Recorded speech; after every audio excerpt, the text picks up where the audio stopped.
Hello नमस्कार दोस्तों, आप सभी का स्वागत है आपके अपने चैनल सेपरेट स्टडी में।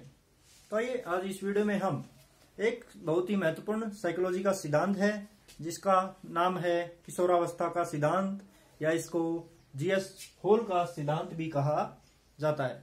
जीएस होल एक अमेरिकन साइकोलॉजिस्ट थे। उन्होंने एक बहुत ही महत्वपूर्ण सिद्धांत का प्रतिपादन किया साइकोलॉजी के अंदर, और वो काफी फेमस भी हुआ। इसी के बारे में पूरा डिटेल से आज इस वीडियो में जानेंगे।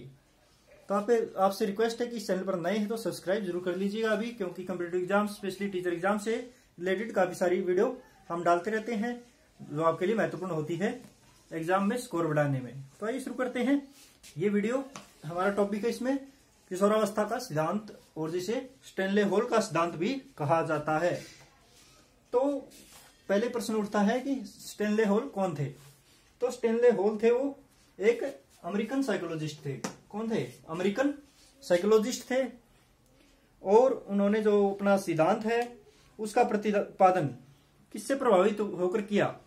जो डार्विन थे उनके विकासवादी सिद्धांत से प्रेरित होकर अपने सिद्धांत का प्रतिपादन किया। तो ये क्वेश्चन आ जाए एग्जाम में। तो जीएस होल थे, उन्होंने अपने सिद्धांत का प्रतिपादन किससे प्रभावित होकर किया? तो जो डार्विन का विकासवादी सिद्धांत था उससे प्रभावित होकर उन्होंने अपने सिद्धांत का प्रतिपादन किया। इसको इंग्लिश में एवोल्यूशनरी या विकासवादी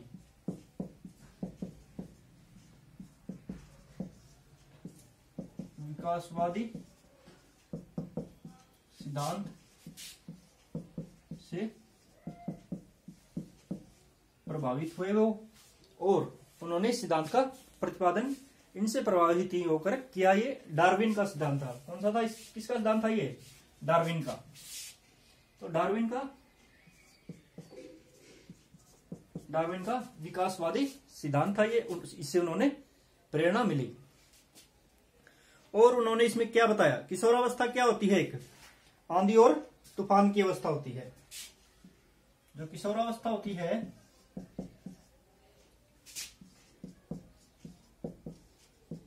किशोरावस्था को उन्होंने क्या कहा? आंधी और तूफान की अवस्था। आंधी और उन्होंने जो किशोरावस्था है उसको आंधी और तूफान की अवस्था कहा। और आंधी और तूफान की मान लीजिए एक प्रकार से उन्होंने संज्ञा दे दी किशोरावस्था को। तो ये बहुत ही फेमस क्वेश्चन है। सीटेट में भी कई बार आ चुका है, और अदर स्टेट के टेट होते हैं, सुपर टेट होते हैं, उनमें भी ये क्वेश्चन कई बार आ चुका है। जीएस होल ने किशोरावस्था को क्या कहा? आंधी और तूफान की अवस्था भी कहा है स्टैनले होल ने। और इसको तनाव और तूफान की अवस्था भी कह दिया जाता है कई बार। तो वो भी यदि ऑप्शन में मिलता है तो कई बार, तो उसको भी टिक लगा दीजिए, वो भी आपका सही होगा। आगे देखते हैं।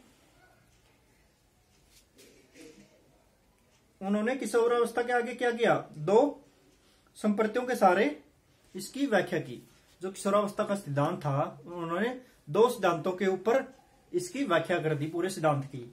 उसमें से पहला है पुनरावर्तन और दूसरा है अर्जित गुणों की वसंगति। पहला है पुनरावर्तन, फर्स्ट है पुनरावर्तन,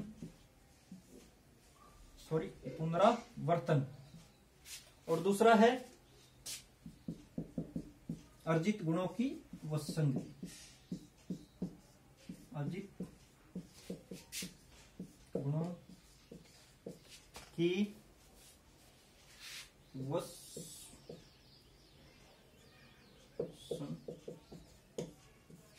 वसंगति, ये है अर्जित गुणों की वसंगति। तो इससे क्या मतलब है? पुनरावर्तन से पहले देखते हैं हम पुनरावर्तन से क्या मतलब है, और फिर देखते हैं कि अर्जित गुणों की वसंगति से हमारा क्या तात्पर्य है। तो पहले देखते हैं पुनरावर्तन। पुनरावर्तन क्या है? मान लीजिए आदि मानव थे, पहले वो शिकार करते थे, जानवरों को मारकर खाते थे, और आज भी वही चीजें मानव करता है कुछ हद तक। तो ये होता है पुनरावर्तन। पहले जो प्राचीन समय में मनुष्य आदि मानव करता था वही चीजें उनकी पीढ़ी दर पीढ़ी खत्म नहीं हुई मनुष्यों में, वो आज भी करता है मनुष्य। तो इसी को बोलते हैं पुनरावर्तन, पुनरावृत्ति हो रही है चीजों की। तो ये क्या, कहां से आई है पुनरावृत्ति? जो आदिमानव था, मान लीजिए हमारे पूर्वज थे वो प्राचीन समय में, तो वे क्या करते थे? शिकार करते थे जानवरों का। आज भी वही चीजें मनुष्य के अंदर पाई जाती हैं। जैसे वहां से क्या अर्जित की मनुष्य ने? आक्रामकता। मान लीजिए किसी चीज को या जानवर को मारने की आक्रामकता है हमारे अंदर, तो वो क्या है? प्राचीन समय से हमें अर्जित की हुई है, प्राचीन समय से। तो यही होता है पुनरावर्तन। वे चीजें आज भी घटित हो रही हैं जो कि तो, और ये होता है अर्जित गुण। तो अर्जित गुणों की संगति क्या है कि हमने जो हमारे पूर्वज हैं उनसे कई गुणों को अर्जित भी किया है। अर्जित किस प्रकार किया है? हम देखते हैं कि हमारा एक जो आनुवंशिकी का सिद्धांत है वो क्या कहता है? हम अपने पूर्वजों से भी अर्जित करते हैं गुण। डीएनए होता है, उससे काफी गुण मिलते जुलते होते हैं। कई माता से, कई पिता से गुण मिलते जुलते होते हैं, तो अर्जित गुण भी माता पिता से हम प्राप्त करते हैं। तो इस प्रकार इन सिद्धांतों के ऊपर उन्होंने, जो ये जीएस होल थे, उन्होंने अपने सिद्धांत का प्रतिपादन इन सिद्धांतों को आधार मानकर किया। आगे देखते हैं उन्होंने क्या कहा।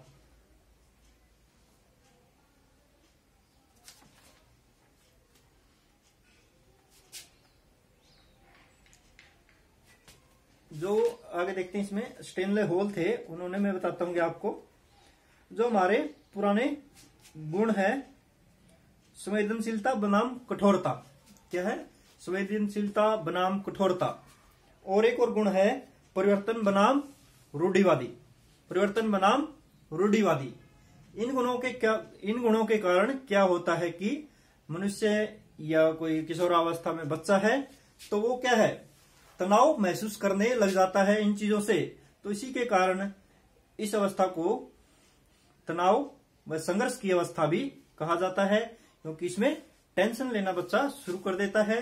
वो अपने आप को प्रूव करने के लिए कुछ न कुछ टेंशन लेना, और उसके अंदर तनाव भी इन चीजों से आ जाता है। जैसे वो खुद कमाकर खाना चाहता, मान लीजिए बच्चा है कोई किशोरावस्था में, तो अपने आप में वो तनाव महसूस करेगा, उसके लिए कुछ काम की तलाश करेगा। तो यही होता है इसका, बच्चे के अंदर तनाव होता है इस अवस्था में, और जिसके कारण वह संघर्ष करता है और उसे कई तरह की समस्याएं भी आती हैं अपने इस लक्ष्य को पाने में। तो इस वजह से संघर्ष और तूफान की अवस्था भी इसको कहा जाता है। तो यही थी। और एक और इसके अंदर मेन पॉइंट है इस सिद्धांत के अंदर, वो भी आप देख लीजिए। तो ये जो सिद्धांत का प्रतिपादन है उसको क्लासिकी सिद्धांत भी कई बार माना जाता है। क्लासिकी सिद्धांत, तो इसको क्लासिकी का सिद्धांत भी कहा जाता है। ये क्या है? क्लासिकी का, इंग्लिश में इसको कंडीशनिंग, क्लासिकी का सिद्धांत भी इसको कहा जाता है, कंडीशनिंग का सिद्धांत भी इसको कहा जाता है। और आज भी यह सिद्धांत है जो मनोवैज्ञानिकों के बीच काफी प्रचलित है। इसी के कारण प्रचलित है क्योंकि इसको संघर्ष व तूफान की अवस्था, किशोरावस्था को आज भी माना जाता है, कुछ हद तक होती है ये। तो ये था जो जीएस होल ने सिद्धांत दिया अपना, उनकी मुख्य बिंदु थे ये। और आपने ये अच्छी तरह से अर्जित कर लिए होंगे, आपने सीख लिया हो क्या था क्लासिकी का सिद्धांत, या इसको जीएस होल का सिद्धांत भी कहते हैं, और इसे किशोरावस्था का सिद्धांत का भी नाम दिया जाता है। तो ये हमने सीखा किशोरावस्था का सिद्धांत, GS Hall, theory of adolescence. तो ये था वीडियो हमारा दोस्तों। वीडियो पसंद आया तो लाइक जरूर कर दो, चैनल को सब्सक्राइब कर दो, और ये वीडियो दोस्तों में शेयर करना मत भूलिएगा। तो मिलते हैं नेक्स्ट वीडियो में। वीडियो देखने के लिए धन्यवाद दोस्तों, धन्यवाद। और हमारे सेपरेट स्टडी चैनल को सब्सक्राइब भी जरूर कर लीजिए आप। तो वीडियो देखने के लिए धन्यवाद दोस्तों, धन्यवाद।